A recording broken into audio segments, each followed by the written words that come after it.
एक समय की बात है। एक छोटे से गांव में एक बुजुर्ग महिला रहती थी। उनका नाम गंगा था। गंगा बहुत ही दयालु और सहानुभूतिपूर्ण थी। वह बहुत गरीब थी, लेकिन उनकी गरीबी उनके स्नेह और दया को कभी कम नहीं कर सकी।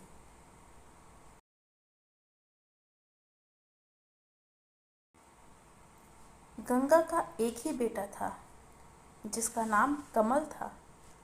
कमल किसी नगर में नौकरी करता था और अपनी माँ से बहुत प्यार करता था। कमल हर महीने अपनी माँ के पास आता था, उसे पैसे देता था और फिर वापस शहर चला जाता था। लेकिन एक महीने कमल नहीं आया, फिर दूसरे महीने भी वह नहीं आया।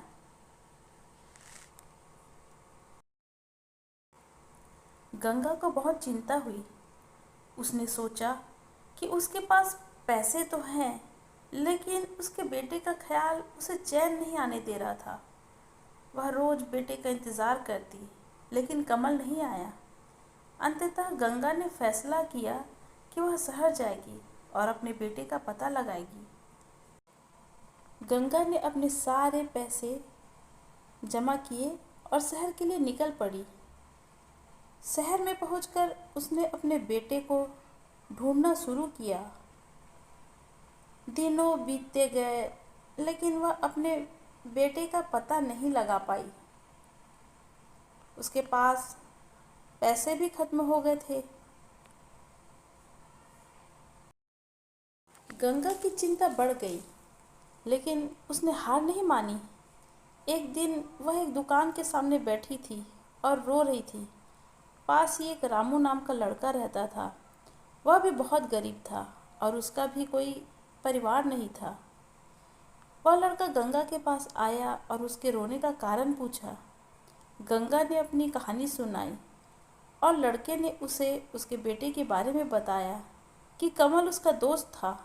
दोनों एक दूसरे को भाई की तरह मानते थे।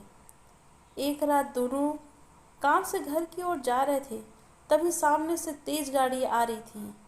उसने मुझे बचाते हुए अपनी जान दे दी। और रामू गंगा से लिपट कर रोने लगा और बोला, माँ मुझे माफ़ कर दो, यह सब मेरे कारण हुआ। वह फूट फूट कर रोने लगा। यह सुनकर माँ भी टूट गई। उसने अपने बेटे के नाम की मिट्टी अपने हाथों से चूमी। उसकी आंखों में आंसू थे, लेकिन उसके मन में एक आशा थी। उसने अपने बेटे के खोने के दुख को स्वीकार किया। लड़का भी माँ को हिम्मत देते हुए बोला, आज से मैं तुम्हारा दूसरा बेटा हूँ। और रामू माँ गंगा को साथ लेकर गांव की ओर चल दिए।